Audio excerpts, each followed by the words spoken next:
Hello, and welcome to the Inside EVs podcast for May the 13th, 2022.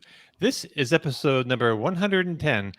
On today's show, we'll be talking about driving the Ford F-150 Lightning, Rivian Q1 production and financial results, and Volkswagen is sharing its plan to bring adventure vehicles, we think, to the U.S. I'm Dominic Ioni, Inside EVs forum moderator and Inside EVs editor. Joining us today is Savant and Bon Vivant, Tom Malogny, Inside EV's editor and host of the YouTube channel State of Charge. We also have the meticulously manicured Mr. Martin Lee from the recently revamped EV News Daily podcast, which he promises will be back soon from hiatus. And when it is, it will be available on all the best podcast platforms. And of course, Kyle Connor joins us from the majestic, practically palatial halls of Out of Spec Studios, from where they produce shoot 'em up videos for a growing number of YouTube channels.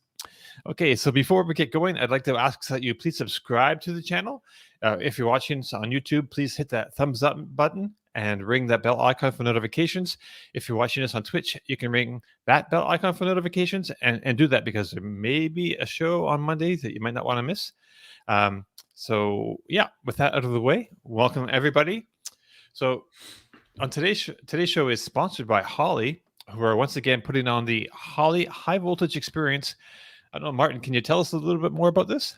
Yeah, this is so cool. I'm really jealous that we don't get anything like this so cool in this country, but there's nothing stopping me jumping on a plane, is there?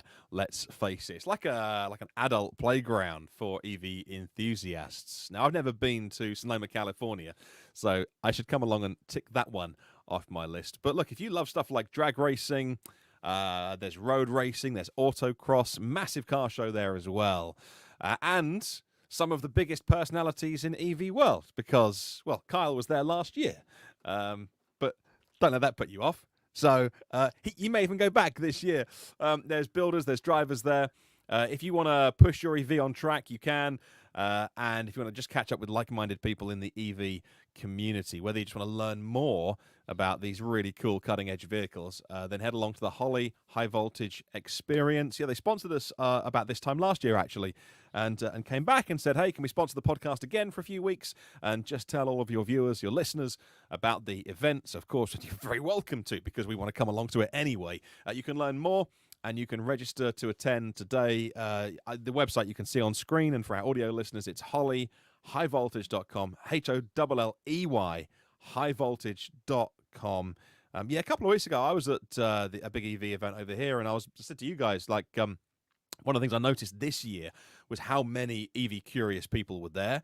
And so, yeah, I guess some of the guys might go along to this year. It'd be interesting to see what that mix is like in California, in the US. So, and maybe I'll even jump on a plane and come over for it, because it looks very cool. It's July. Good excuse for a holiday, right? July 9 and 10. And Martin, one of the things you mentioned last week about the show, how so many EV curious people were there, I can say 100% you're correct. I've been following and talking about EVs for a long time now. We've already talked about that on the show.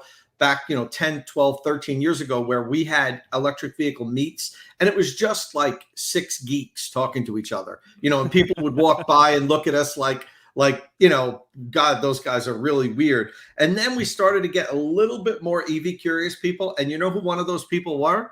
Go on. Kyle's dad. Wow. So Kyle's dad was like into EVs way back when, and he started coming to our electric car meets, and he brought Kyle. Kyle was like this little punk that he was like, causing trouble at our EV meets. Oh, I can't believe it. It was really cool how we circled back years later, and Kyle's doing this now, and I still get to communicate with his dad, but he was like one of the first group of like people that were involved in EVs and would come to these meets and talk to us.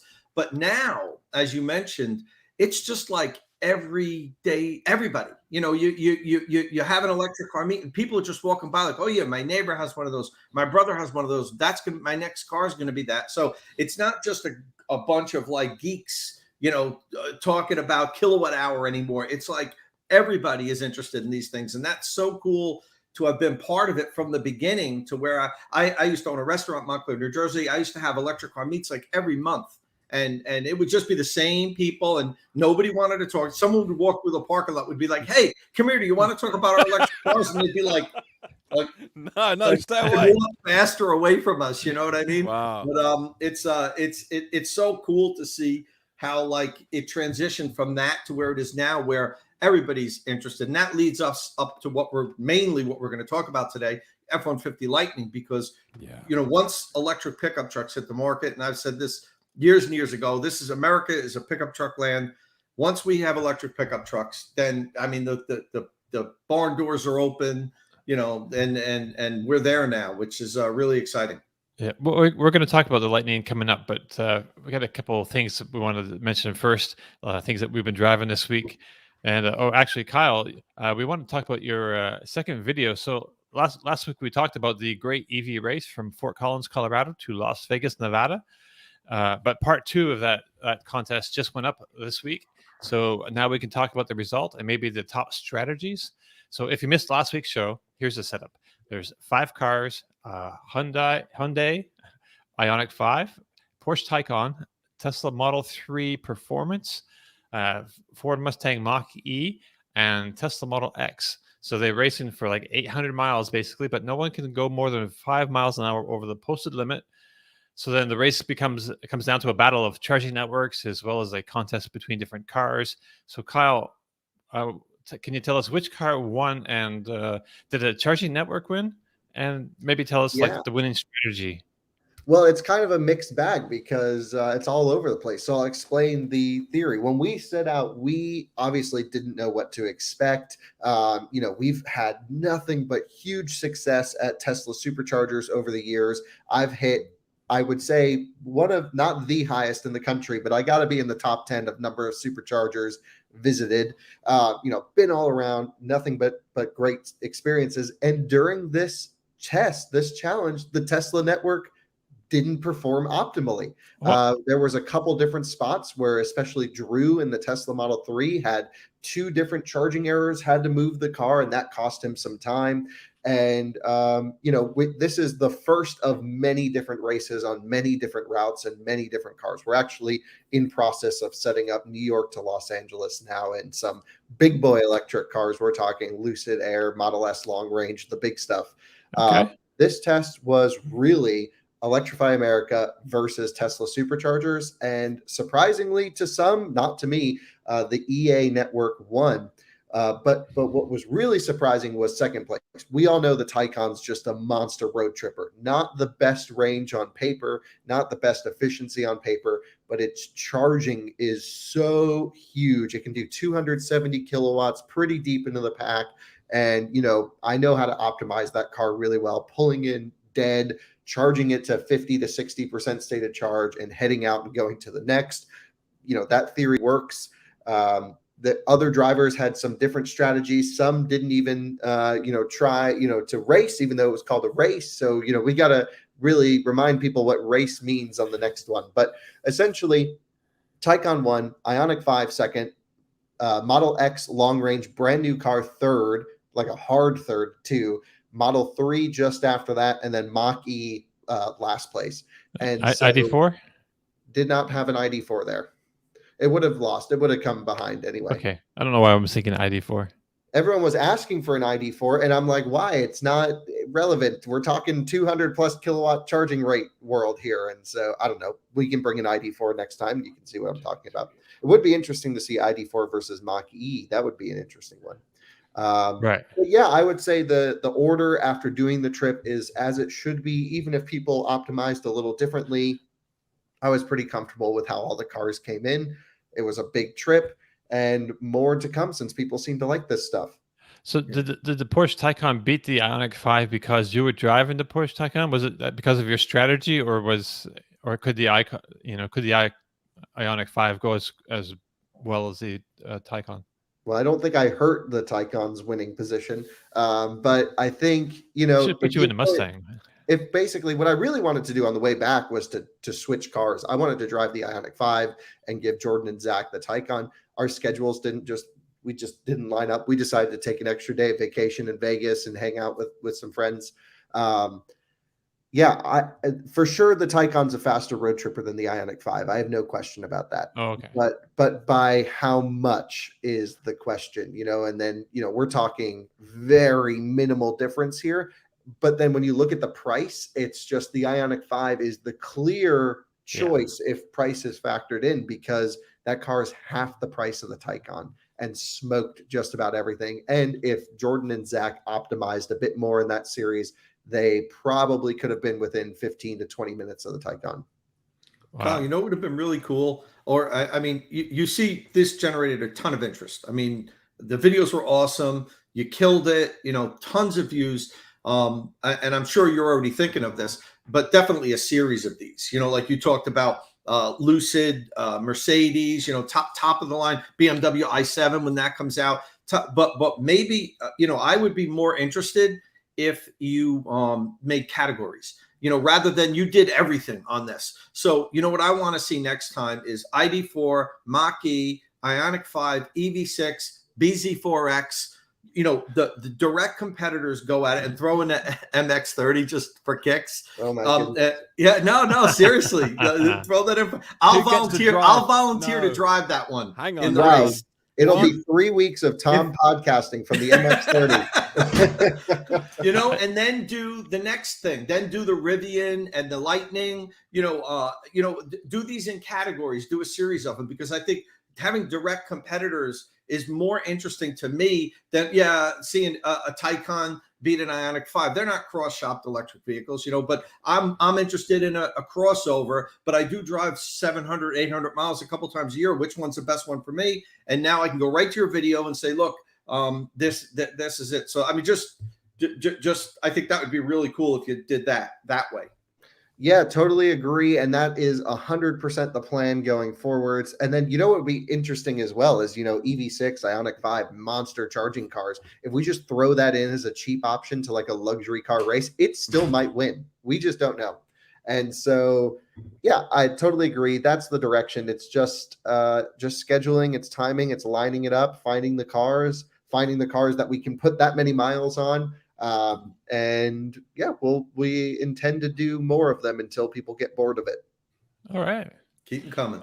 So before we get start talking about the big deal electric pickup today, I understand that Tom, you had a Rivian R1T last weekend. I don't think you had it for very long. So did you do anything interesting that you wanted to share about it? I didn't see any charging curve videos this week. Yeah, so I haven't put anything out yet because I only had the vehicle. I was supposed to have it for 3 days, right? And they give me the 3-day loan, and I'm looking as it's coming up closer and closer. It's pouring raining all 3 days. So I went back to Rivian and was like, look, you got to give it to me for one more day. Like, you have to push somebody else's schedule back, because I can't do range testing and charge recordings if it's pouring, and it was pouring raining. It wasn't drizzling. Right. So they gave me an extra day, nice enough, kind enough to them. And in doing so, I then had to return it to their Brooklyn delivery center, which is, it's a hassle for me to get there from northern New Jersey. But I did it anyway. It was actually cool because I got to go there and see the whole delivery center. And there was like 100 Rivians sitting there waiting to be delivered and everything, which is kind of cool to see. Sweet. So anyway, so you could see it's wet. So even the day that I did it on, it was a slight drizzle. For some of the range test, and it was in the 40s, 50s. So really not optimal range test, and it showed in the results. Kyle did just about the exact same vehicle on his channel, 2-3 weeks ago, Kyle, something like that, a month ago. And he ended up with 293 miles, which is exactly the EPA highway range rating for the R1T. But that's the R1T with the 21-inch road wheels. So Kyle did much better because Rivian says the 20-inch off-road wheels that we have, all-terrain wheels that are on this truck and Kyle had, doesn't have a separate EPA range rating. But on the Rivian's website, it says expect a 40-mile range reduction. So Kyle actually crushed it in his range test, hitting the EPA range for the 21-inch road tires when he did it. I didn't have as good a result because I think it was a lot because of the weather conditions. And also we had up to a 16-mile-an-hour wind. It was windy. It was raining.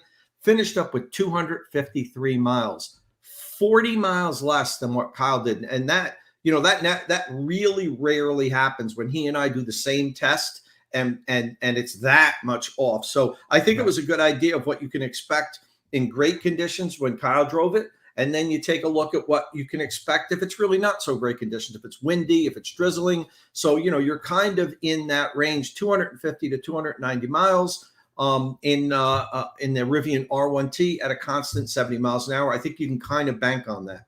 Well, that's like 40 miles, exactly what the website said. So it sounds like they have that like predicted very, very precisely. Yeah, but not really, because we both had the same spec vehicle, Dom. Like if he had the 21-inch road tires, then I'd say, oh yeah, look, it was perfect. But he did that with the same vehicle that I had. Oh, it wasn't the same vehicle, the same spec. So right. I was thinking he had the better tires. No. We should have been within 10 miles of each other is what I was expecting. So I was disappointed knowing that when we go into these blind, we really don't know what we're going to get. But when I do it after Kyle did it, or vice versa, we kind of know where this is going to end. And as the range test was going on, I'm like, I'm not going to even sniff what Kyle did here today, But it was windy, it was rainy, and that's what you get. Right on. Yeah, but keep in mind, there's nothing we can do to alter results. The vehicle does what it does. And, occasionally there's different traffic conditions between Tom and me. We have slightly less air density where we are, but that does factor slightly. But it seems like accumulation of just like all of these little things led to this big disparity. And it's a good range, as Tom was saying. That's why we do our test. That's why, honestly, we should do a summer and winter test. However, it's very difficult to align, the cars up at the right times and different, in the same part of the country. As out of spec and inside EVs, a video gets a little bit bigger. Maybe that's stuff we can do into the future a little bit more easily, but we're still low on the totem pole in the automotive world. And so at least at out of spec. And so we got to get the cars when we get them. And also, Kyle, I see. So the R1T has 135 kilowatt hour battery pack, but that's the total capacity. Rivian hasn't published the usable capacity. So that was one of the questions that Kyle and I both had. Okay, what are we going to be able to pull from this thing? Kyle finished up with 124 kilowatt hour, right, on your on the trip meter. So I actually squeezed out a little bit more, and I ended up with 125. So I think it's fair to say, right around 125 is the usable capacity. 135 is the total capacity. So they hold about 10 kilowatt hour as a buffer.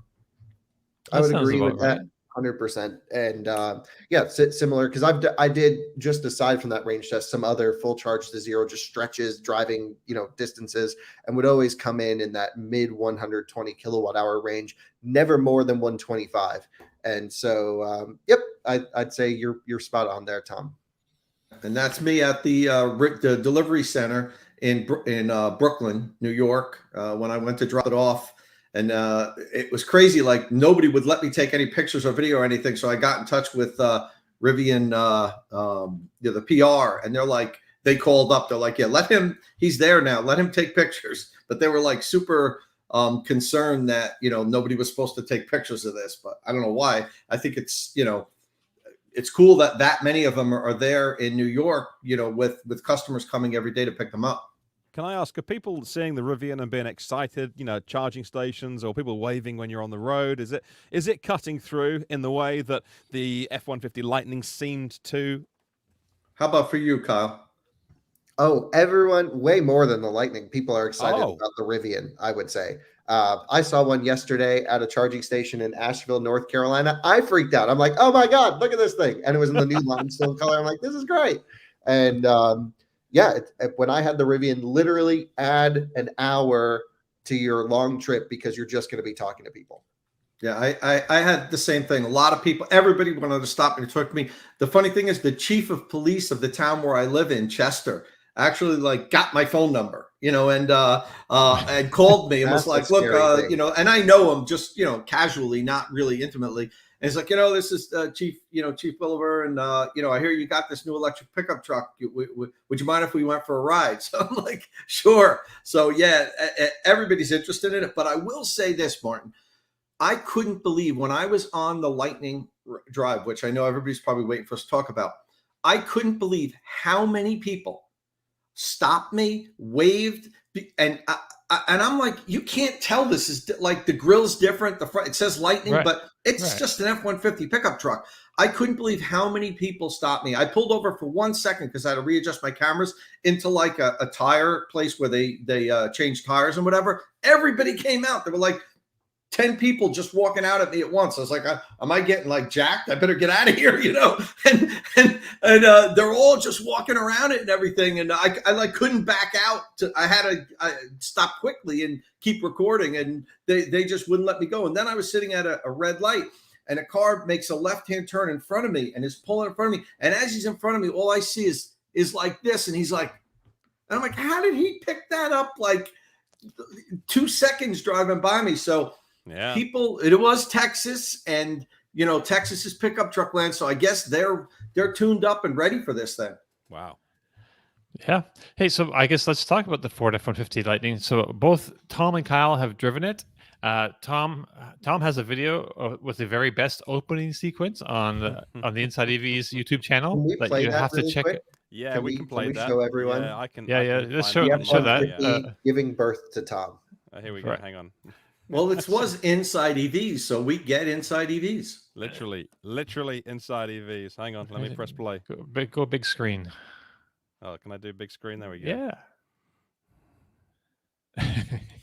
That's so good. So if you're listening to us right now, we're watching a video of the Tom's video for Inside EV's channel with the Ford F-150 Lightning, and he magically appears out of the power trunk. Mega power. I'm Tom Malogany for Inside EVs, and this And that is the deadpan Ford delivery. F-150 Lightning. So good. And it's funny, when I was recording that, there was another journalist just happened to be walking by as I had my camera set up, and he stopped and he went, "Damn, I wish I thought of that." Yeah, it's Yeah, a it was great awesome. start. Yeah, it It's, was awesome. It's certainly caught people's attention. That's how to stop. That's how to get retention on a YouTube video, Yeah. right? So if you haven't watched it yet already, it's only 23 minutes long. So go ahead and watch it. It's very good. And Kyle, you have 2 Lightning videos. One is over an hour long and goes on. It goes over Four videos. What? Four Lightning videos. One's Okay. going live right after this podcast.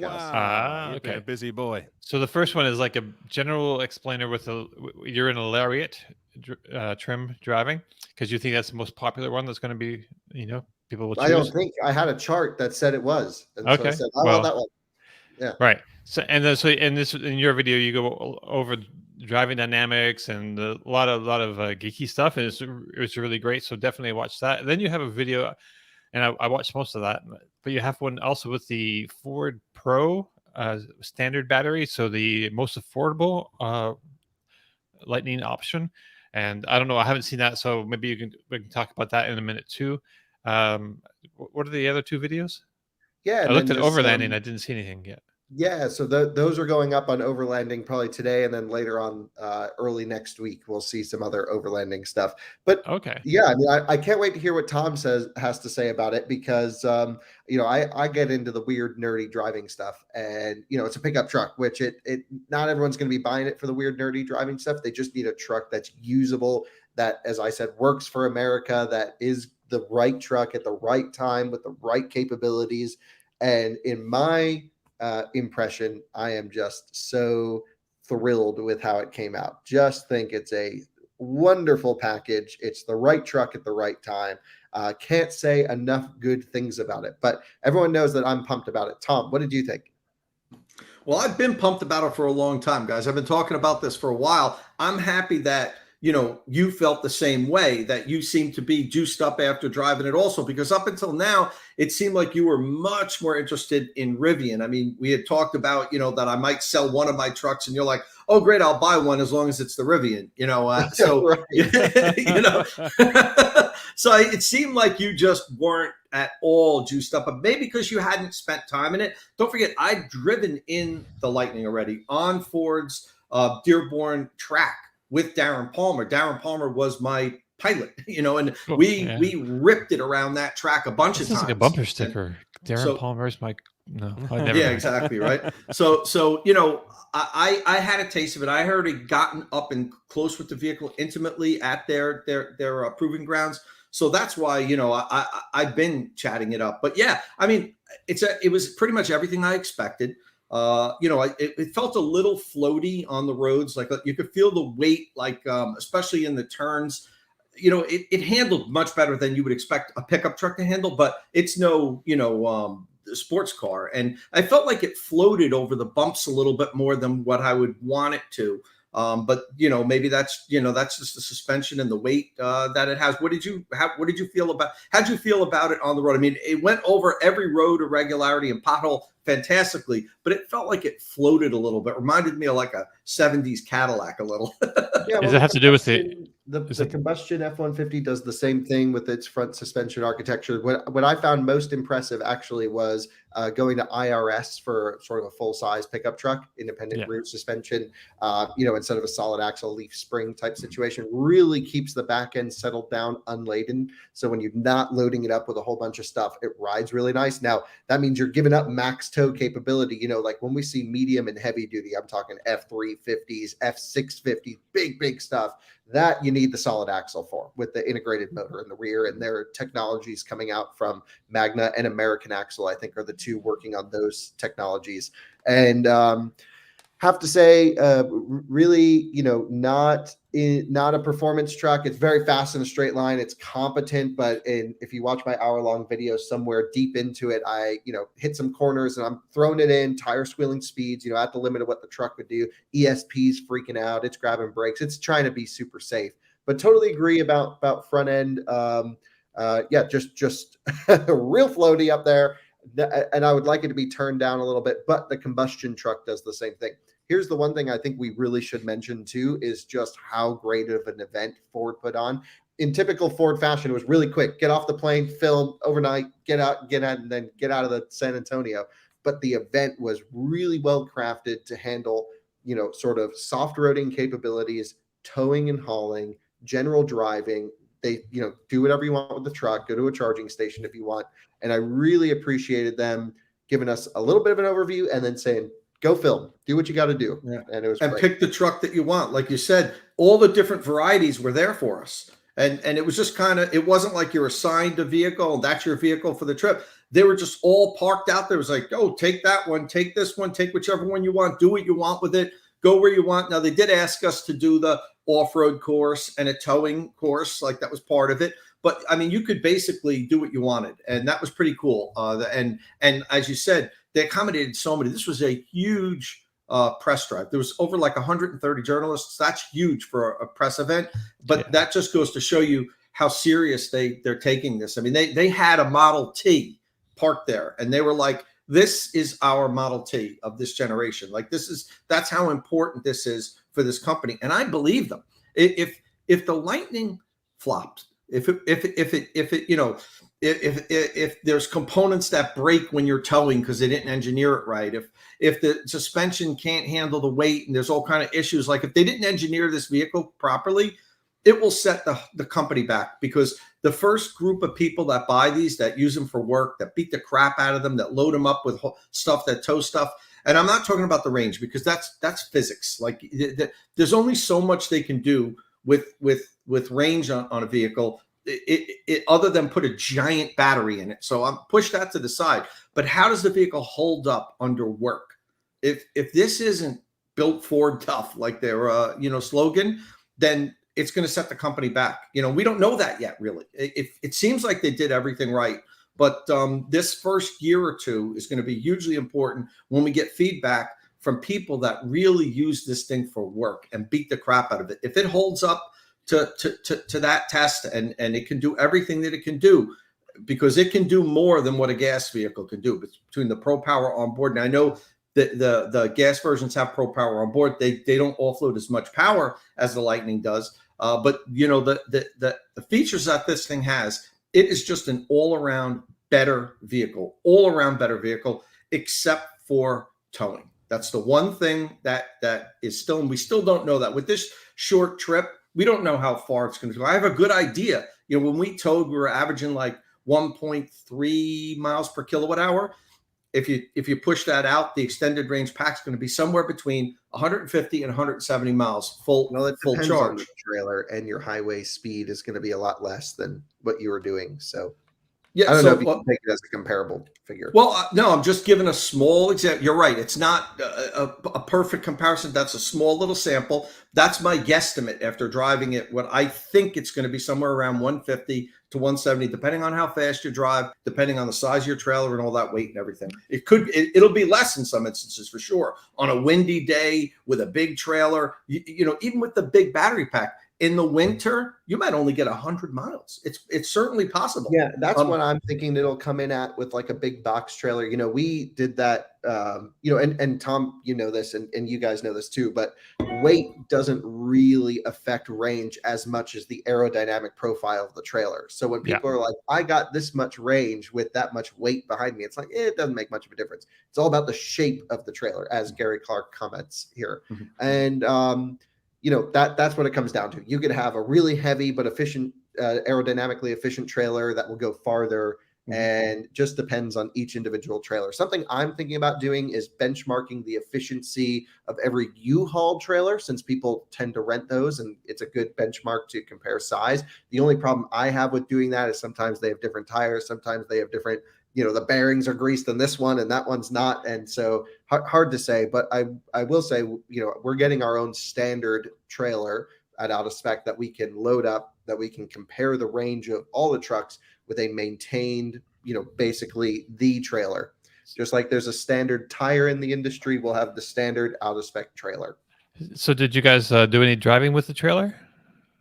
Tom did. I elected, because I was on such a short time frame, to focus on some other things. I didn't think I could gain anything majorly useful from towing with it. It's got all the power in the world. I've towed with combustion F-150. It was going to pull the trailers they put on it, but I wasn't going to get any meaningful data out of it. So what did you think with it under load, Tom? My impression was the thermals were really good on the truck. I don't think you were maybe driving it super hard down the highway. Maybe you did go on the highway. Tell us what you did. So I was on the highway, yeah, but I didn't try to break it per se like you do, that's one of your niches, and that's great, So, to me, I didn't have any issues with that. I elected to tow the Airstream because there were like 5 different types of trailers there. We had horse trailer, an electric boat, an electric tractor. There was a bunch of things. Electric boat, the coolest thing ever. That was so cool. I know. I saw that. It was an epic boat, and that was actually made by a company. One of the Aptera guys had a company. It was called an ARC, right?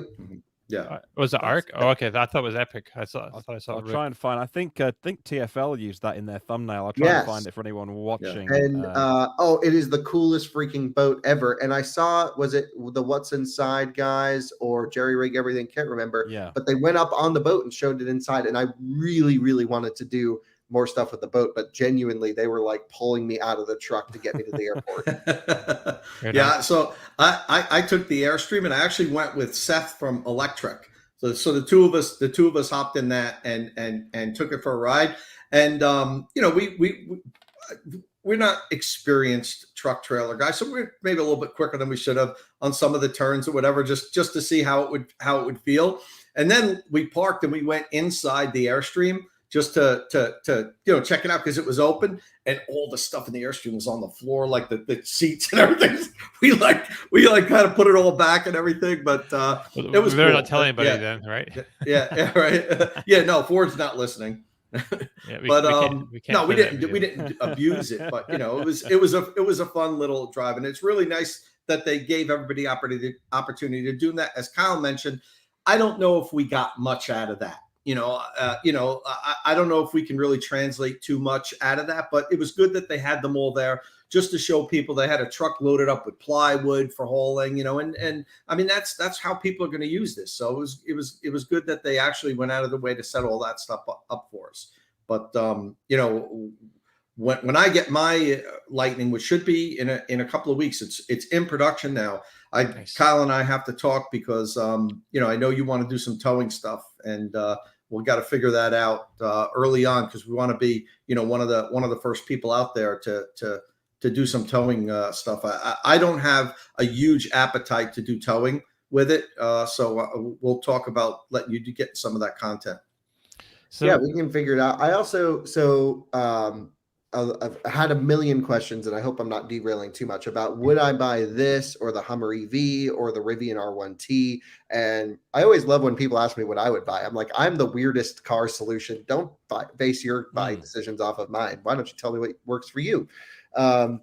And really, truly love the F-150 Lightning. The Rivian is still more of a smaller truck for me. It can shred hard. It does more broad capabilities. The F-150 certainly price is insane. And so I think I've come up with the perfect 2-truck solution for the out of spec family, which would be an F-150 standard range Pro, no options except the Max trailer tow pack and the Pro Power on board, cool stuff.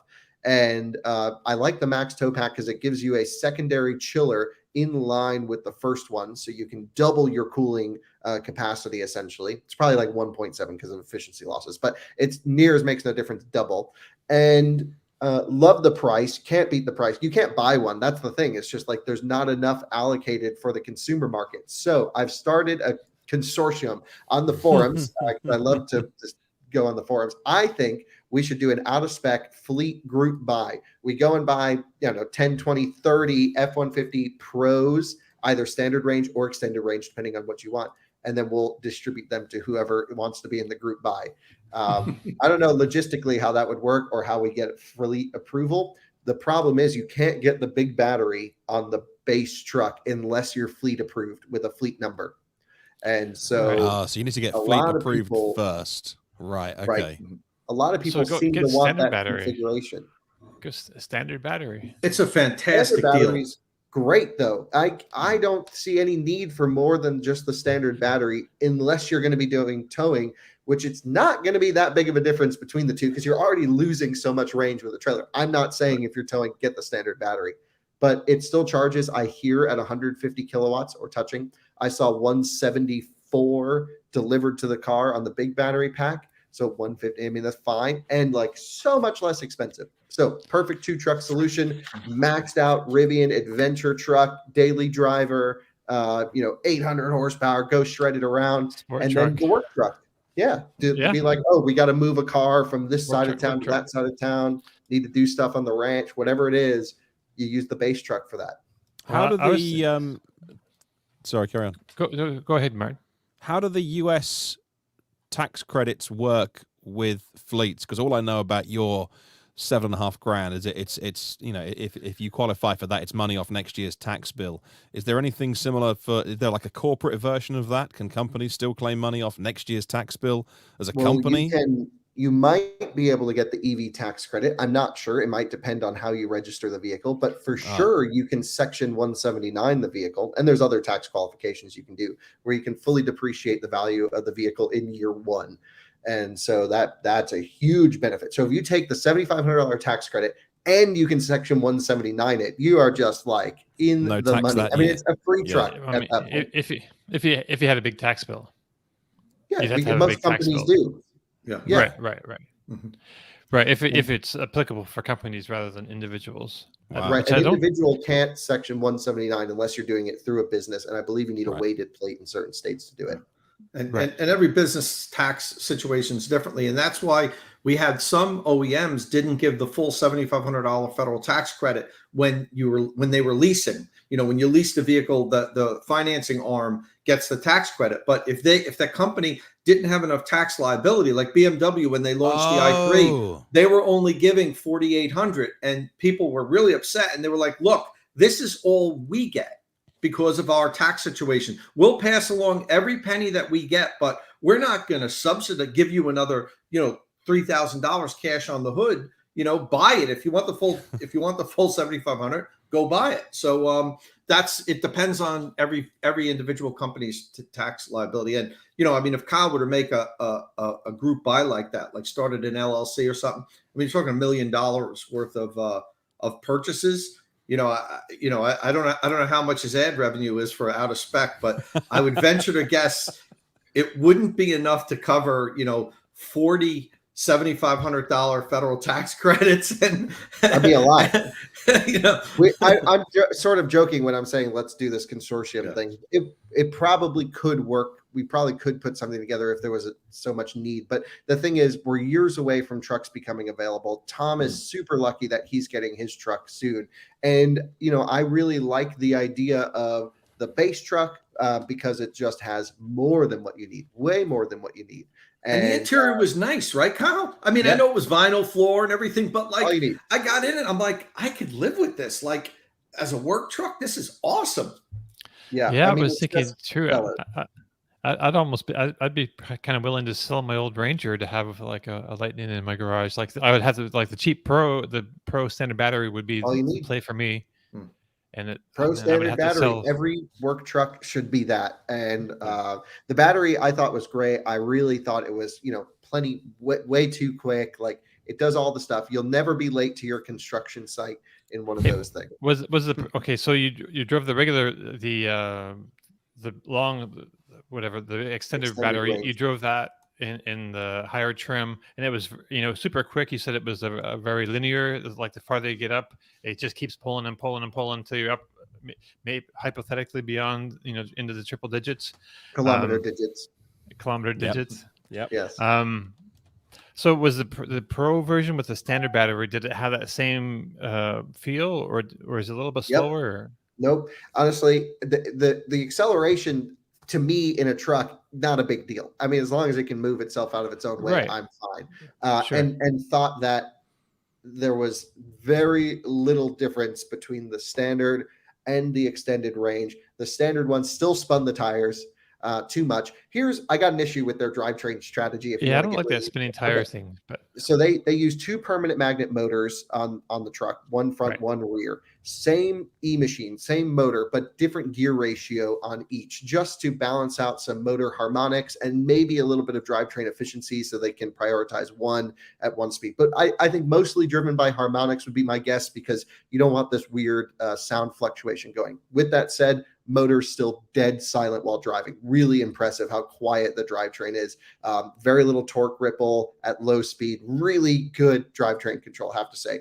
2 permanent magnet motors, no clutch disconnect, which is probably less of a need because you have flux-related losses with a permanent magnet motor. When you're in coasting, you can't, basically with an induction motor, you can just shut it off. You can't shut off a permanent magnet motor. And so I thought that was an interesting strategy, but with such a big battery pack and a big truck, I don't think it makes much of a difference anyway. Also, here's my issue with the drivetrain tuning though. Ford, with the Mustang Mach-E GT, especially the performance, and the F-150 now have chosen identical power outputs front and rear, just with a slight gear change ratio. What that means is when you nail it off the line or mid-corner or trying to move it around a little bit, the weight moves off the front axle, but it still has the same available total power as the rear axle. And so you just spin front tires everywhere. Same thing with the Mach-E. It seems to me like such a weird decision. Why wouldn't you just go bigger rear motor on your primary? You have to choose your primary axle, which in this case should be the rear to truck. And so give that a juicier motor, have the front there to supplement. And I would love to know why they decided to do their drivetrain tuning. So when you go wide open throttle at 0, it spins the front tires. Or B, why didn't they put a juicier motor on the rear? And just can't figure out that decision, both from the Mach-E and now the F-150, especially on Mach-E, because that's a performance vehicle. You don't want to be wasting power by spinning front tires every time you floor it. Well, it might be cheaper to scale up using the same motor front and back. So you buy software tune them a little differently. Right. I would say software tuning. So when you make that first initial hit, it's not giving all the power to the front axle. Right. You can get it loaded over. It lets you torque it over, when you brake boost it. So you got the suspension loaded up. Give the rear everything. Give the front like 85%. And then at 5 miles an hour, then go full. And, just to help it get off the line without squealing tires. Because if I'm hearing squealing tires, I'm thinking that's not, really, it's not super sophisticated. It needs to be refined. It's not. It's fun to like show your friends. Sure, it's fun. Yeah, my truck, but like it's not actually making you get there faster. But you were getting chirping at like 50 miles an hour, right? Yeah, it was up to about 50 miles an hour. The thing would lose front end grip, and I have to say their motor speed calibration strategy was really good. Their traction control management I thought was wonderful. Their one pedal driving still not good from the Mach-E, and that's really my only major gripe with the truck is just the one pedal low speed stuff. I found I preferred it with one pedal driving off and would drive one across the country without thinking about it. The charging curve was great. Tom can talk about it a little bit. Yeah. And just really impressed. Oh, look There at you this. go. Ah, Look he's at got this. it. A charging curve on this. So- like zoom in on that. Hang on a minute. Let me zoom in on top. Video's going up on my YouTube channel in about an hour. Okay. Right. So, but this, just so you know, that's not an actual recorded full charging curve. I Right. recorded about 30% of the battery, 60 to 90 when I was there. Kyle did 50 to something. But this is based on the data that Ford gave me. Now, Ford I was there on Monday. Kyle came in on Tuesday, I think, the day after me. And did Darren come and talk to you, or was it Linda or Emma? I spoke with both Linda and Darren about the charging Yeah. curve, and did they show you that? yeah, I Yeah, saw we were the only people. That's what they told us, at least. The only Yep. 2 people out of the 130 people that were there that they revealed like the full charging data to. But it wasn't as we usually see it, because it was charging power over time. Also, yeah, they were doing it on purpose. I Yeah, know exactly what they were pulling. Yeah, I wish I had the paper here somewhere. So imagine this charging curve, right? But then stretched out twice as long. So, and it's not you can't just compress it, because at certain it might jump from 10% state of charge to 20% in 5 minutes, but then it takes 20 minutes to go from 90 to 95. So it's not, you can't just do this. So I had to pick out the points where I thought it was really dropping, and that's when I created this. And the video that I have coming up explains what I did and why I did it. But I think I nailed it here. I think this is going to be really close to what the final charging curve is going to be on the vehicle. And the funny thing is, I plotted this thing out and I spent time trying to figure out where it was. And then I said, okay, let me overlay my charging on this to see how close I was. And it was nearly perfect, except for the initial plug-in, because you're going to get more like Kyle pulled in 170, at 50% state of charge. He's not going to get that if he plugged in at 100%. It's not going to be at 170 when he hits 50%. So, I had to kind of disregard the initial plug-in, and when you cut that out, it was almost perfect. And then I said, okay, Ford said 15% to 80% in 45 minutes. Okay, so that means it's going to need, with charging losses, it's going to need to pull 94 kilowatt hour in 41 minutes, because I added 10% charging losses. And so I did, and I drew a line from that, and I was like, shit, this is perfect. I was like, this is and that was just my first guess. I thought okay, this is going to be close, but I have 2 validations that kind of prove it out. So I think when you see this video come up on my channel in a couple of hours, I think it's really close, except for the 90 to 95% and on.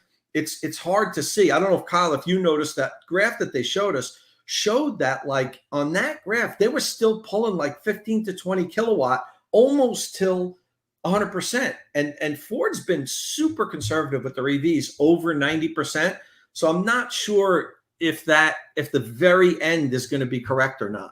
I doubt it. I think they do some weird stuff towards the end. But similar to you, Tom, I drove the truck as hard as possible to burn the battery. It was wide open throttle, knocked the shifter into neutral, big friction brakes, and I was not here to ruin their friction brakes or warp rotors or get them smoking, but got them a little toasty and was just driving down the highway, and I'm very conscious of other drivers and me, so I didn't do to the point where I think people were looking at me, but I'd take an off-ramp and I'd go wide open throttle it, big brakes to the stop sign, and then floor it back onto the highway. And so this was after I shot the video review. I was just got a burn battery, heater on max, windows down, headlights on, and was so impressed with the thermals of the battery pack and the motors. You can get them to derate, and I think it's inverter temperature, or it could just be battery voltage sag.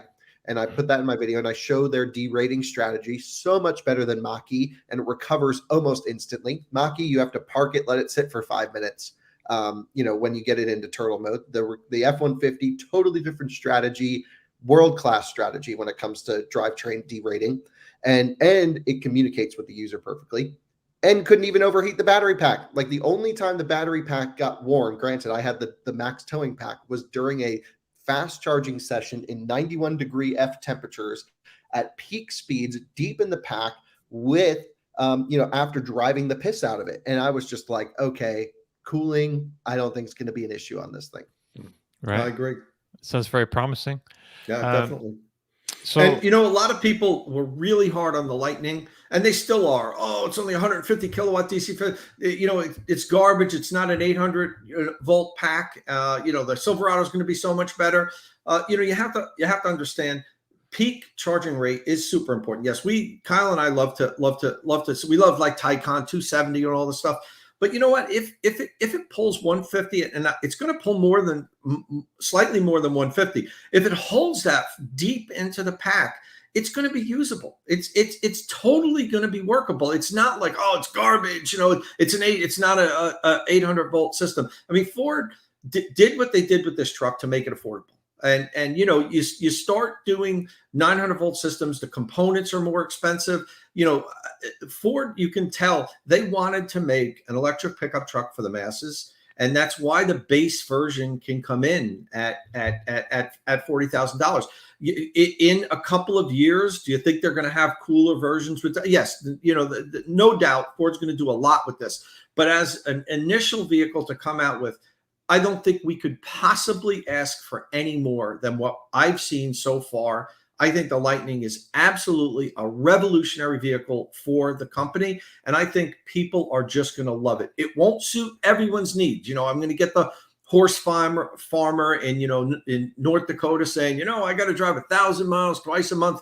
Don't get the Lightning, okay? But that's okay, because they sell 800,000 F-150s a year. They're only going to be able to make, by the end of next year, 150,000 of these a year. So this isn't the do-all for everybody, but I think it'll suit at least 75% of the people. Maybe even if it was just 50% of truck users' needs, that's like 400,000 or 500,000 units a year. They're not going to be able to produce that till like 2024, 2025. I don't think they have any demand problem for the truck. Oh God, no.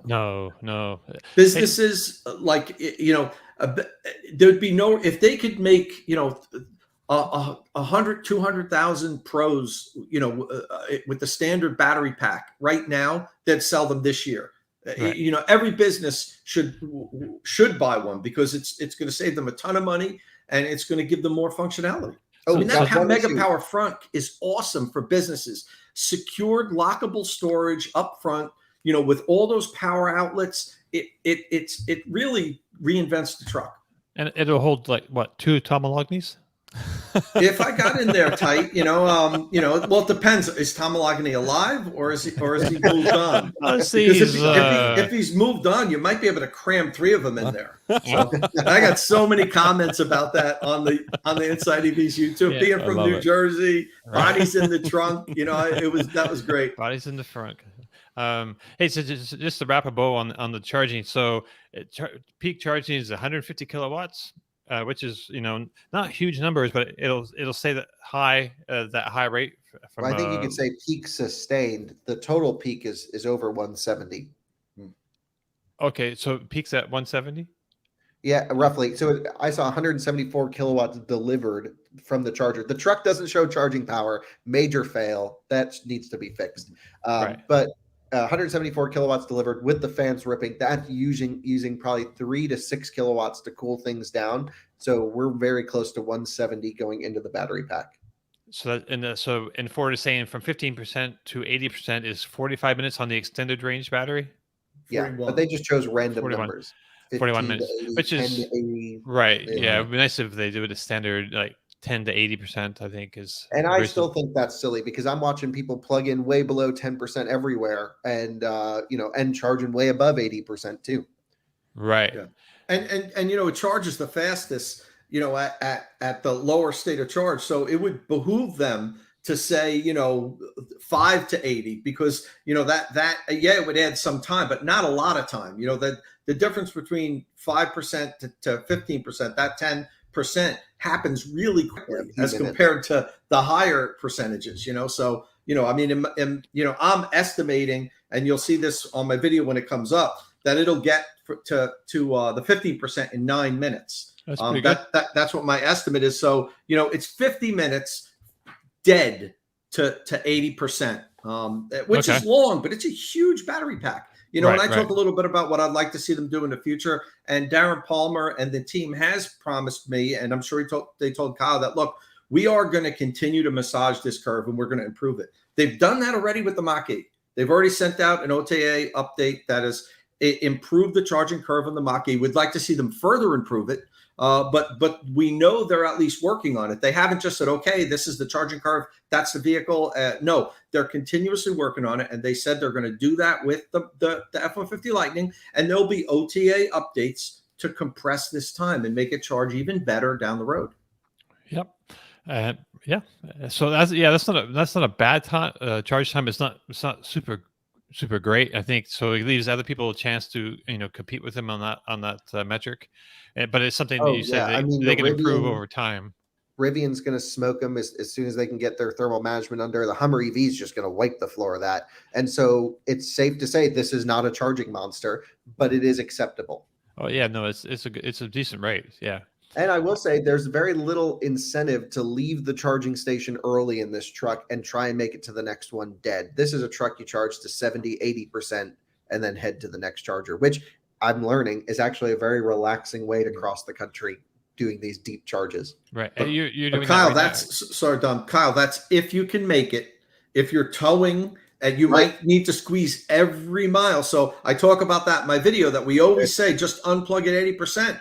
But not if you're pulling a big trailer and you're worrying if you're going to make it. Now, they have an intelligent range estimator that is supposed to, I mean, Darren said that, look, this is going to get within 5% plus or minus. If you add the shape of the trailer and all this, it's going to take into consider topography. I mean, it won't take into consideration current wind conditions, but, they've got a lot of things that are factored in. And their goal was, and they said in their testing, it's proven that it's accurate within 5% plus or minus. So, I mean, you should be able to know with that range estimator if you're going to make it to that next charging station. Yep, that's a good point. With trailer, it's always hard to gauge and totally agree, Tom. My whole thing, I think we can boil it down to as soon as you've tapered off max rate, see if you can make it to the next charger. If you can't, you have to wait as long until you can. And that works for any EV. And you can even win range tests with it. Right, long distance. So that covers like the charging, and we talked about the on-road dynamics were great. So you drove it at speed into the corners. How did it feel when you loaded it up? Yeah, soft, squishy, not performance-y at all, really. I mean, balanced, it's nice, but if you huck it into a corner, which is how I like to drive, because I really like to throw cars around. It's not that. It's a truck, right? And so what it really likes is to be treated with respect, understand its size, lean the weight up on the front axle, let the thing lean over, progressively add throttle. Everything is slow and big and movement, very similar to Hummer EV, although that's a totally different handling characteristic. But the way that you would approach a corner, and it's just not that needed. Does stability control kind of take care of things if you do throw it into a corner a little bit too hot? It takes care of things a little bit too much. It's a little bit aggressive. I ended up driving with it on and off just to feel, its natural sort of, suspension stuff without the ESP getting in the way. But as soon as you get it loaded up, if you get any body oscillation on the truck, it just locks down the brakes. It's just like, nope. And then it lets go once it slows you down. If you're gentle on it, you can keep ESP kind of out of the way and it lets you do your thing. Very similar, again, to combustion F-150, not too different or too dissimilar. It's as expected, and it's more than adequate. You certainly can get up a back road quickly if you had to, but the truck doesn't love it. And what are the drive modes, and which one would you choose most of the time? Really like it just in the normal key up standard normal setting. There's normal, sport, off-road, tow haul. And just love normal mode personally. But you liked it with one pedal off, right? Yep. So one pedal off, and also but I thought you liked it in sport mode with one pedal off because of the little higher regen setting. Yeah, I like that too for back road driving, but I don't think people are really going to be ripping these things around back roads. I mean, so it's just like, put it in sport maybe once a year, but I think you just start it, drive it, don't think about it. And that's the easiest thing about it. Right on. So any other on-road dynamics that you want to mention? You did a full on-road stuff, braking, quiet, comfortable, super good at munching miles. If you want the nerdy stuff, I put up an hour video talking about how it drives on the road, so that's there. Right. I did and find it then- interesting. You were talking about the braking, like a what do you call it, ABS, but because it's brake by wire, you don't feel the pedal pumping when it's happening, right? Well, there are other brake-by-wire systems that actually have either a mechanical component to them or some sort of simulation of ABS feel. This one, you just hit the brake pedal and you don't hear or feel anything through the pedal. But it's fine. Okay. It's very confidence-inspiring. The truck stops very well. That targets really quite a bit of wheel lockup. Typically, what you want to do is you want to find about a 15% slower rotation speed than vehicle travel for the quickest deceleration. And I would say they're there, if not more, in some cases. Okay. And I know there's no such thing as a typical F-150 buyer, but they flew you to San Antonio to do this test. Who is going to buy this truck now? And on that curve of F-150 buyers of all sorts, shapes, and sizes, who are these trucks aimed at now? And is it enough to bring those coal rolling diesel heads further towards electric, or are they a lost cause? I think it's going to push them away, and that's fine. I love diesel, and diesel's not going anywhere. We need big distances, trucks, all this stuff, not for a really long time. I think, and Tom, I think would agree with me, that there's enough applications, there's enough interest, there's enough excitement across a million different types of field. I don't know if you can quantify the exact person that's going to buy this, that it's going to work for. And, if they could build an unlimited number, maybe then we would have to think about how do you convert coal, diesel rolling people out of here. But right now it's just let them enjoy their stuff. And the people who want an electric truck will buy one if they can. Yeah, Martin, being in the UK, it might be hard for you to get your hands around just how ingrained in our culture pickup trucks are, so you can't pigeonhole, I think, like who's buying this. Everybody buys pickup trucks in the US. They're everywhere, so, I mean, who's going to buy them? Whoever was, savvy enough to put a reservation in, because for 2 years, nobody's going to be able to get them. And I think part of the whole coal rolling thing, is the people that are into that, I think, are really into, the giant tailpipes, the loud rumble. They want to disrupt people they want people to look at their loud rumbling noise as they go down the roads. They want everyone to see the smoke coming out of teenager one time of the pipes. And the F-150 Lightning, while it's maybe an all-around better performer than those vehicles, it doesn't give them that macho, tough feeling that these giant lifted trucks that have smoke pouring out and have that loud noise as they're driving down the road. So I think they're last, but some of them will definitely be interested in it. That's really okay. Go ahead. Oh, sorry, just for a second. If you see black smoke or, just basically unburnt diesel fuel coming out the exhaust of a truck, it's wasted horsepower. A properly tuned fast diesel does not emit much smoke at all. Right. Learning fast as Tom is a secret coal roller. Oop. Yeah, I think so. I bet in another life Tom would be. So that's on-road dynamics. So how about off-road? You did a little soft roading, I guess. Yeah, Tom, did you take the course? Yeah, it was a soft, like you said, soft roading. It wasn't anything heavy, really, like Rivian did with us, where it was like 45 miles up a Colorado mountain. It was a short little off-road course that, quite honestly, a Model Y could navigate. So we went through a little bit of water and climbed over a couple of rocks, but it was nothing that you could really judge its total off-road capability. But this isn't made to be an off-roader. First of all, it's too big to really take this thing through trails and everything. So is it capable to handle what most Lightning or F-150 owners will experience off-road? Yeah, the majority of them, it'll be able to do anything it needs to do. But it's not like, and the adventure vehicle that the R1T is. If that's what you're into, if you're really going to be totally camping and the R1T is probably a better option for you there. But there's nothing wrong with that. But you can mechanically lock the rear axles, right? Big difference. That's the magic. It Right. just proves everything I've been saying. And you know, it's just like virtual lockers are fine and will get the job done if you drive the trucks differently, which is lots of throttle and wait and wait and wait for software to figure this out. Software just hasn't proven to be that great for a virtual locking system. Mechanical locker, boom, done. It's so nice. You just progressively roll into the throttle with an electric motor. And even though one wheel's up in the air, the other is moving you along with that same power. It's so much better. And honestly, the other trucks are missing out because of it. The Hummer EV does have an electronically actuated mechanical locking differential on the front axle. On the front, yeah. And so that is nice. But we didn't really hardcore off-road that either. And they say only use that in the really difficult situations, right? I mean, the Hummer program certainly was fun, but like it was like driving up my driveway. I mean, it was just like a dirt road, nothing really that exciting.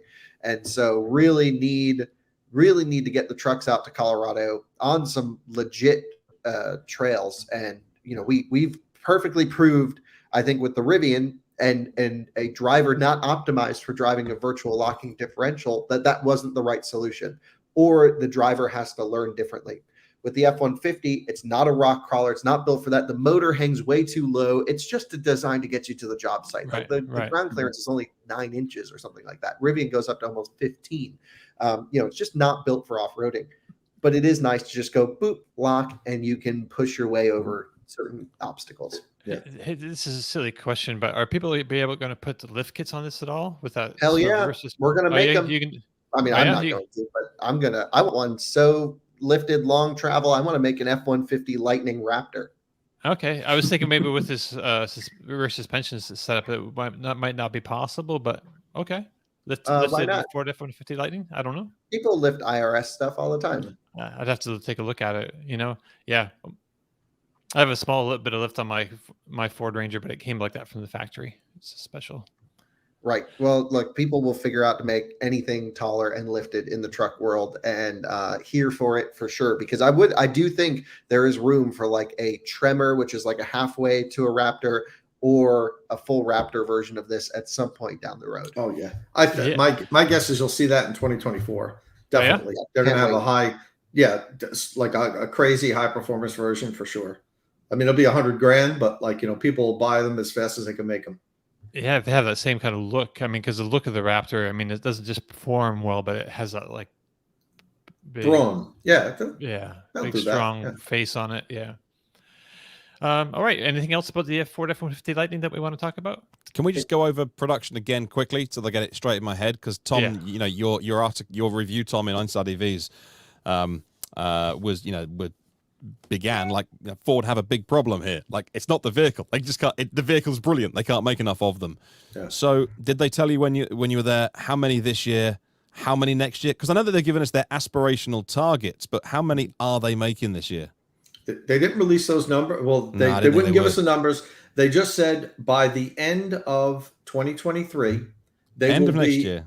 Yeah, they will be at 100. Production will be at 150,000 annual. And but they won't tell us how many they can make this year or how many they can make then. They're obviously not going to make 150,000 next year because it's going to take them to the end of the year to reach 150,000. Right. So they will they'll go into 2024 with 150K annual run rate capacity. Yes. If everything, you know, is if they can get the batteries and they should do, but still we don't know what's going to happen with supply chains. So I would think 100,000 next year would be a great number if they could hit 100,000 next year. If they can do $8,000, 8,000 a month, they're actually flying. Yeah.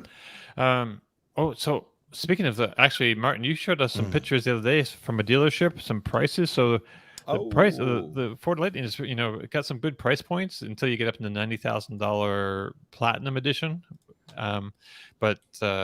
So some dealers are putting some markup on. We had an article this week on Inside EVs talking about Ford will punish dealers, like fine them $25,000 if they sell one of their demo units early. Which they're getting way over sticker anyway than that. Right, but they could, you know, Ford has other levers they could pull. You know, they could also limit like their allocations in the future if they don't like the behavior of the dealership. But Yeah, no, this so- is like you said, dealers might just charge that $25,000 over, and then more on top of that. Yeah. So you found I was on Reddit, and Reddit were talking about the Reddit F-150 forum was talking about, and I'm not beating up on this dealership or this company, and they can obviously run their business however they want to. So I'm not criticizing them. Maybe I'm a little bit, but I went to their website and just typed in Lightning as a filter, and so whether they've got it says in stock, and so yeah, in stock. There we go. So the F-150 Lightning in white for 145. And I'm like, Super Crew. Right. I'm like, is that okay? Is that platinum? I don't know what the. Let me click on the spec. I think with the medium dark slate could be the Lariat trim. No, that is a picture of a platinum. No, I know, but maybe they put the wrong thing because it also says Yeah. 320 miles of range, which you can't get on a platinum. Yeah. Okay. Yep. Then Yeah, it would good be shout. a 320 miles of range they've put down. Right. It doesn't say what That's spec. It does come with a charge included for the $10,000 extended range. Blah, blah, blah. For the amount that you're going to spend over sticker, you think they'd tell you what spec this thing is. And that's like, is this just speculative? But it says in stock, and I don't know if they can say in stock unless it is arriving or they're ready to go. But and not that's in stock. That's no, they've arrived at dealers. We saw them in Canada. Yeah. Really? Okay. I mean, they registered. I thought Monday they were supposed to start hitting. I didn't know that they were there already. Well, we saw on Reddit a one in Canada. I think before the embargo even lifted, it was sitting at a dealer. Oh, yeah. But that would be they began to send out the demo units, but not units that they can list for sale.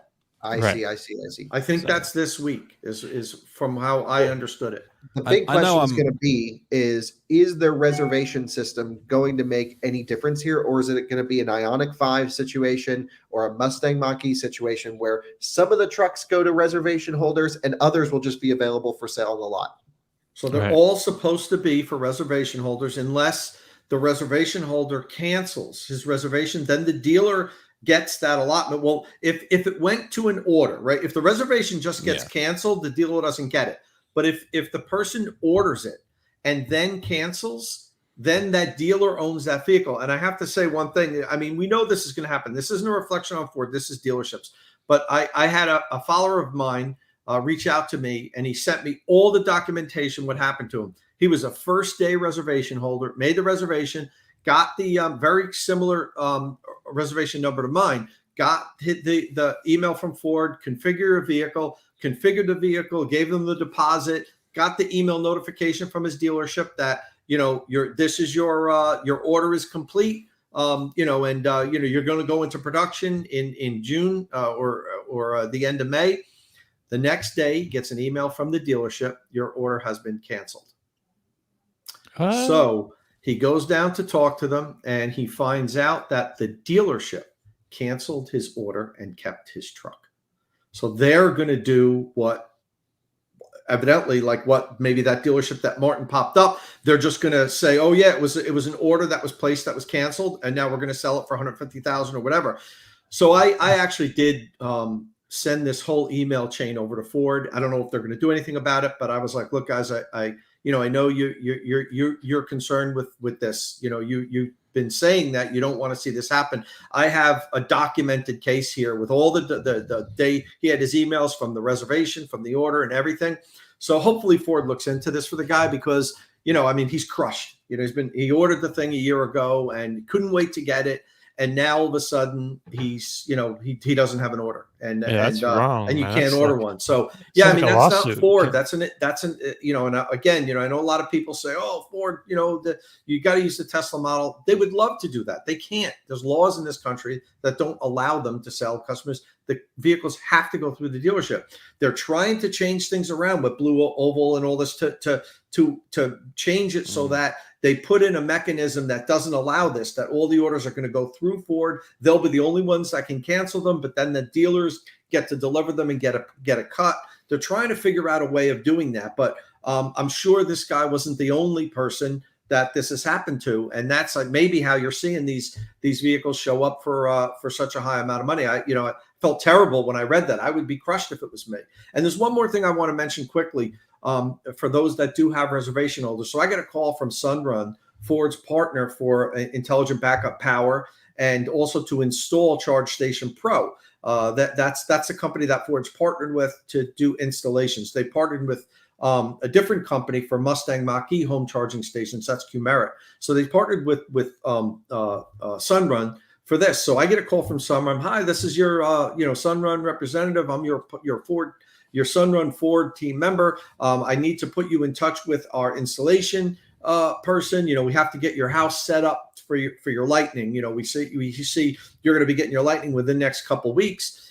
So let me put you through to your Ford Installation Pro. So I said, okay, I'll play along with this. I want to hear what they say.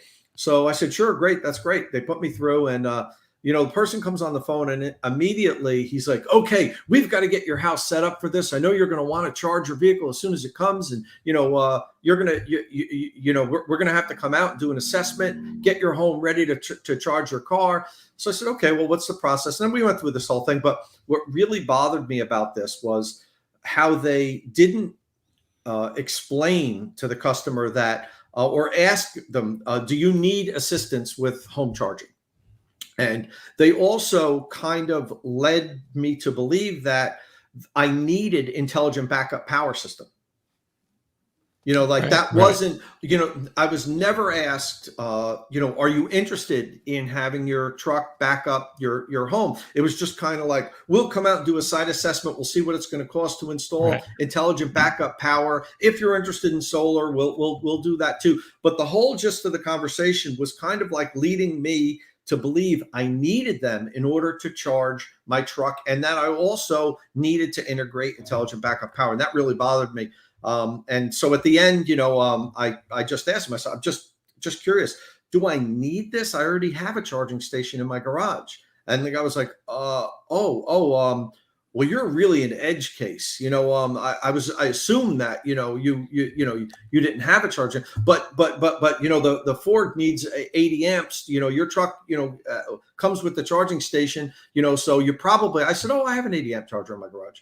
And he was excited. He goes, oh, you're really an edge case, And he was like, oh, okay, that's true. Okay, yeah. The problem is an edge case. The problem, Kyle, and as you know, is that how they presented this to me was that I needed it. Yeah, it wasn't. Do you are you interested in having an installer come out and give you an estimate? Do you know what we offer? Do you understand the difference between the provided charging equipment? Because quite honestly, the only thing you need really, if you're an F-150 Lightning owner, is a NEMA 1450 outlet. Yep. Because it comes with that charger that comes with it. It looks great. It comes with two chargers. If you get the extended battery pack, it comes with the mobile Ford Charge and also the Ford Charge Station Pro, which you don't need. You absolutely don't need that. Is it better? Yeah, it's better. But the 32 amp Ford mobile charger is going to fully charge your F-150 Lightning every night. I mean, unless you drive 250 miles a day, then it might not go to 100% overnight, but it'll get close. So there was no explaining. Do you understand charging? Let me explain this to you. Now I know they're trying to sell their services. They're sales but people, that's wrong. And I hope if Ford is listening to us today, whoever at Ford loves our podcast. I know that Kyle can tell you, they tell us all the time. They watch the Inside EVs podcast, many of the Ford employees. You should have a conversation with Sunrun just so, and maybe sit in on the calls on how they approach your customers. Right. Because, I wouldn't, I have no problem working with Sunrun. I don't like that they framed this conversation that I needed this service. Not that ask me, are you interested in it? Do you understand charging? If I didn't know anything about electric cars, quite honestly, right now, they'd be scheduled to come to give me an estimate on putting in the Charge Station Pro, intelligent backup, trying to sell me on solar. And I know that's how they make their money, but you don't have to do it in a way that leads the customer to believe that this is required, because it's not required. Hey, so let's move on, because we're coming close to our time, so we should at least mention our other stories real quick. Is there anything else to talk about? There is, and we'll talk about more about because Tom Okay. Malogny is getting a Ford F-150 Lightning of his very own within the next couple of weeks or so, and Good. we'll be talking Ford Lightning for some time, I think, on future episodes. So tune in. So Volkswagen made some waves this week, announcing a strategy to bring an electric pickup and SUV to the U.S. market.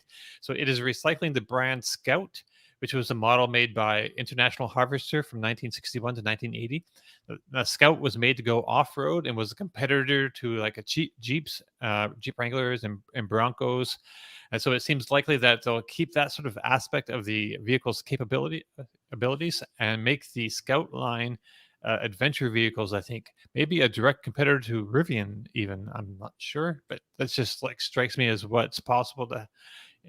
So this isn't going to be a Volkswagen product per se, but they founded a new independent company that will develop and manufacture the new vehicles. Now, I think this is pretty awesome. So I wanted to at least bring it up, but it's really early days yet. And they've shown us some super basic designs, but there's not a whole lot here to get excited about yet.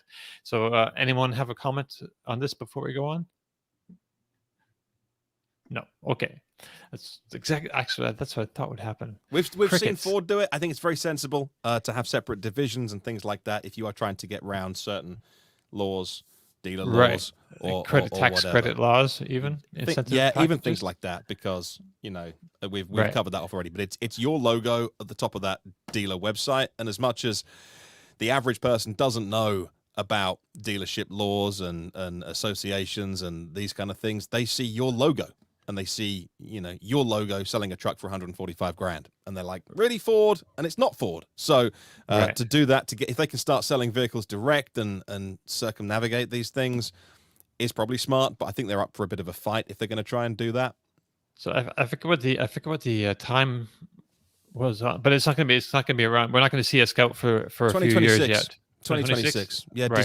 designed, engineered, and made in the US. Right. But yeah, I love the Scout look and the aesthetic and everything, and they're a pretty capable vehicle. So it's kind of exciting to me. I really hope they keep some of that just design DNA from that period. Anyway, so Rivian has announced its Q1 financial results, and they've also released some production and delivery numbers. Martin, it looks like they're making some progress, but the losses are pretty large and the production is pretty small. What are your thoughts here? Yeah, I'm just like a broken record at the moment. It's really, really hard to be a startup, and I know that they are overvalued, according to some people, Well, by not now. by their well, not now anymore, by their stock price and things like that. But and they have had the benefit of the doubt from the market, I think. But it's really difficult to get these cars out of the door. Rivian had their first recall this week, 500 odd vehicles for an airbag issue coming back. But yeah, just to look at the numbers on this. So it's actually it's a little bit confusing, but they said they've built 2,553 vehicles. They've delivered 1,227. This is in the first quarter, Jan, Feb, March. Right. Compared to 909.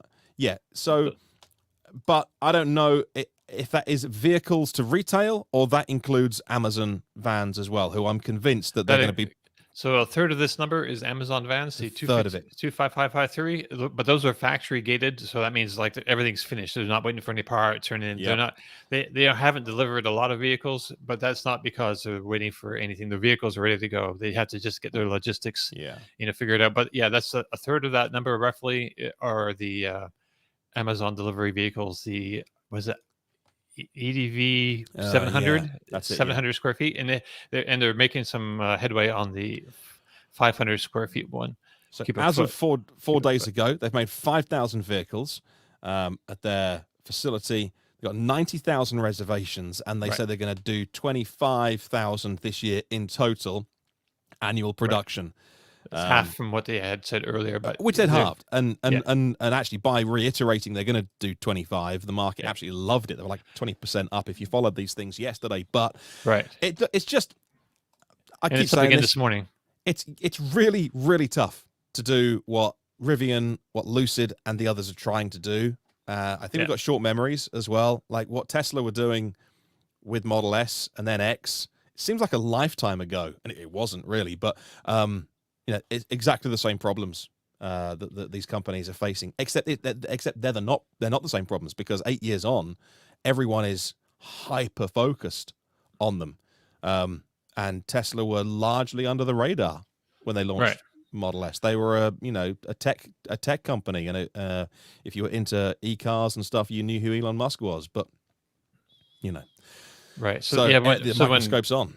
So when Rivian launched, their stock price went kind of crazy, and it was like, to my mind, it was like way overpriced. But then now it's taken the opposite direction, and it was slid all the way down. Like it was way over $100, and now it's like $25 or $23 yesterday. But these results, I think, have buoyed the stock price a little bit, and it's up again today.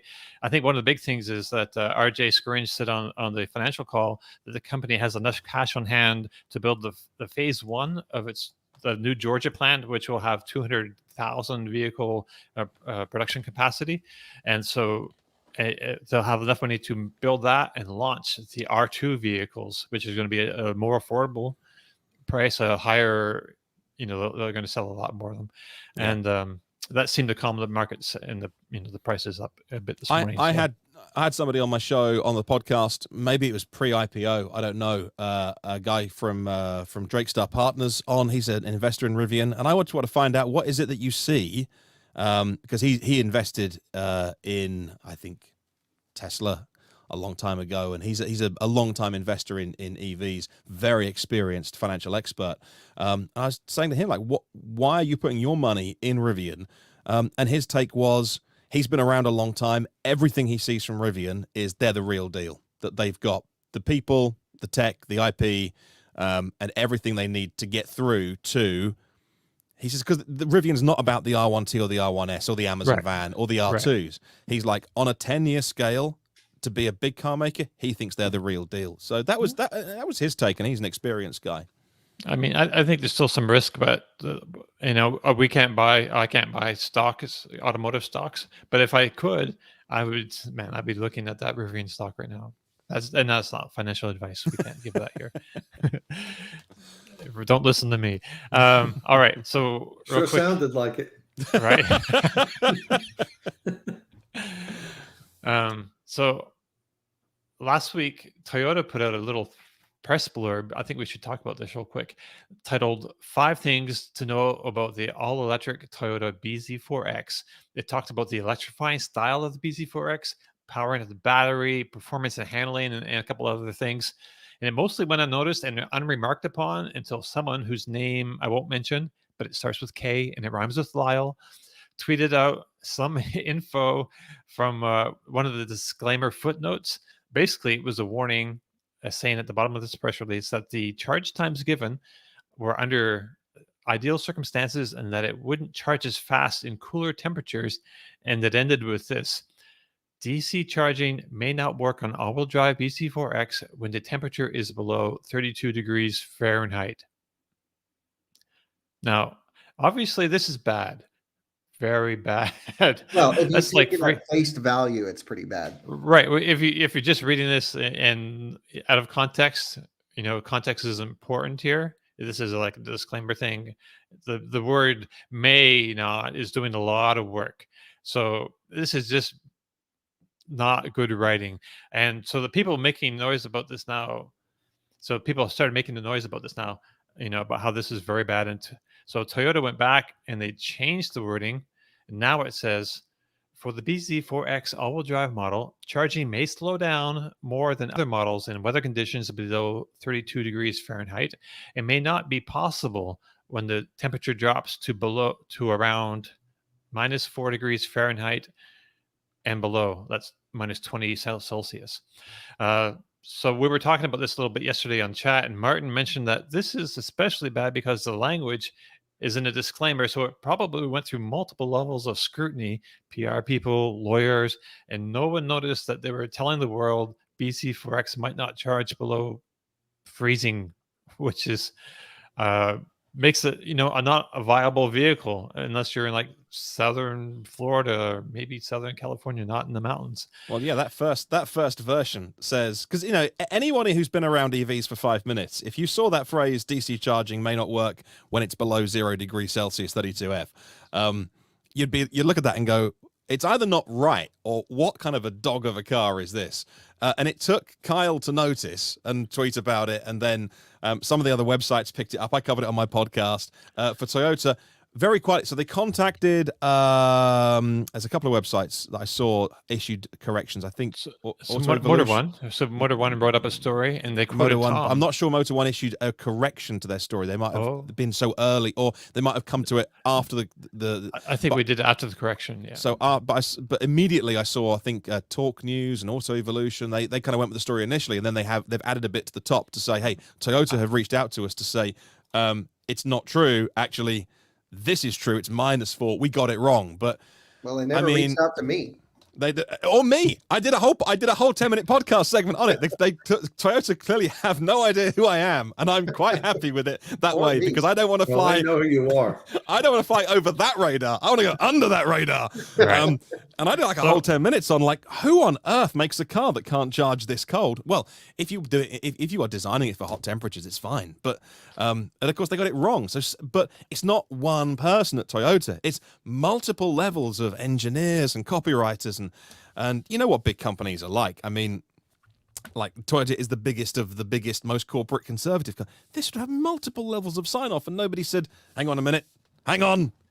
Right. So now the temperature is -4. Is that how bad is that? Maybe is that Still bad. Can I explain what I think is going on here? Because we haven't talked about the technical reason why this is in the disclaimer, which is lithium batteries and really any battery, they like to be warm when they charge, and especially up top, they need to be hot.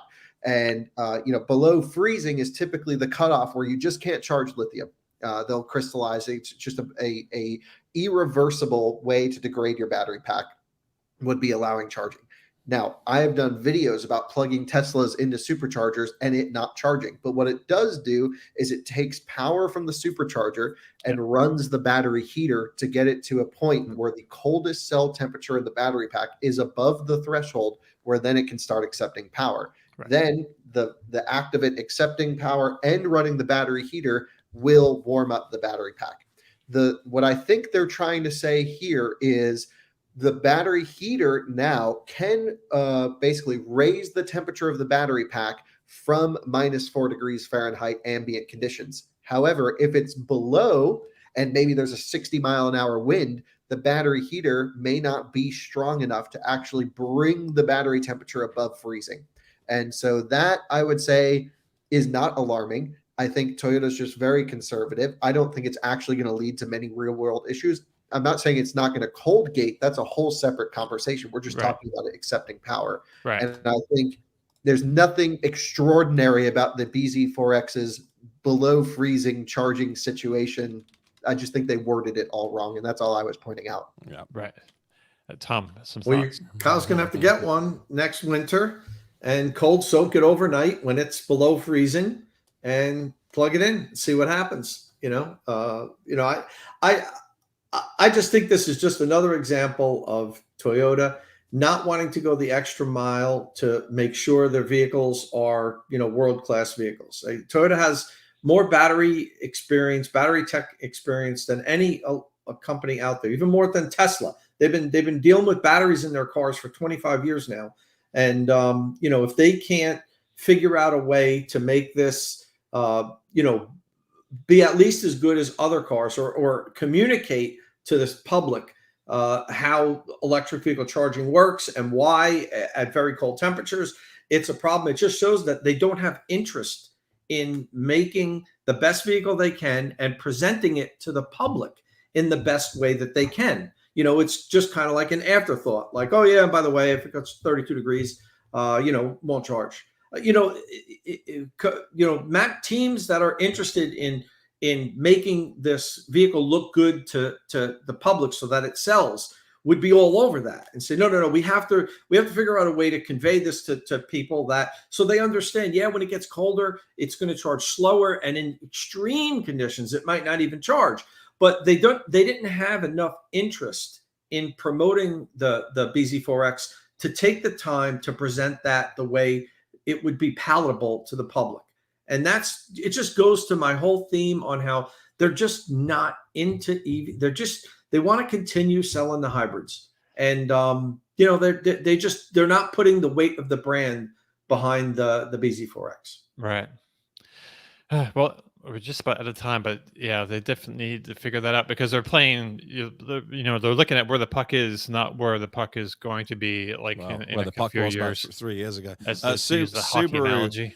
CEO Subaru announcing yesterday that they are going to start making, they're going to have a new facility that will make combustion and EV from 2025 on the same line, and that from 2027 they'll migrate that to being pure EV. So why even make combustion cars? Just make it Yeah. electric. It's because like this is I the don't know. future. And the boss of Renault, Luca De Meo, said this week that by going to EV, it's bad for the environment because it means that he has to cut off investment in making combustion engines better. And so that, to me, is such flawed logic that actually, because it was the day before the European Commission yesterday reaffirmed their 2035 ban on emissions in Europe, in the EU, apologies. And they're not specifying technology. So they're tech agnostic. It could be hydrogen, it could be anything else, but it can't be combustion. It can't be carbon dioxide. And so it was a day before. I get the feeling there was some posturing, but he was saying, look, don't tell us when we can't sell combustion because it's gonna burn down the planet quicker, which is the most crazy. And I've owned 2 Renault Zoes. I like Renault, but the boss of that company using the weirdest mental gymnastics to avoid going EV. And this was at the FT Live event that Elon Musk spoke at. And he also said, hey, we're in on EVs, we like them, but please don't tell us to stop selling combustion. Well, like, just go EV. Like, this is the way. And unless you are, there has to be an exemption. I've not read the full EU. And it's Renault. The combustion cars, Come on, it's not. How great are they? This is not a brand that lives and dies on that. It's not Lamborghini, Right, Ferrari, right. Maserati. It's not. You're going to sell 2,000 of these Ferraris a year, and fine, carry on making these vehicles in 2040, 2050, because we still ride horses. But for Renault, that has aspirations of millions of cars, then come on, just stop talking about combustion. Even if you think it, don't say it out loud. Anyway, it's my beef. So yeah, we're over time. So I Sorry. guess that brings us to the end of it. No, it's okay. That brings us. We don't really have a hard cutoff time, but it was probably 10 minutes ago. So that brings us to From Kansas. that brings us to the end of our show. If you have any questions or comments, you can leave them on the Inside EV's forum podcast thread or on our YouTube or Twitch comment sections. If you like the show, please give us a thumbs up if you're watching us on YouTube. Don't forget you can find and follow our panelists on Twitter. Follow Tom Malogney at Tomolog with 2 M's. Martin Lee is at EV News Daily. Kyle Connor is at It's Kyle Connor. And I'm at Dominic_Y. Click subscribe and tap that bell icon for notifications because there could be a special show coming up soon. Monday, maybe. All right. We'll see you all again next week. Ciao.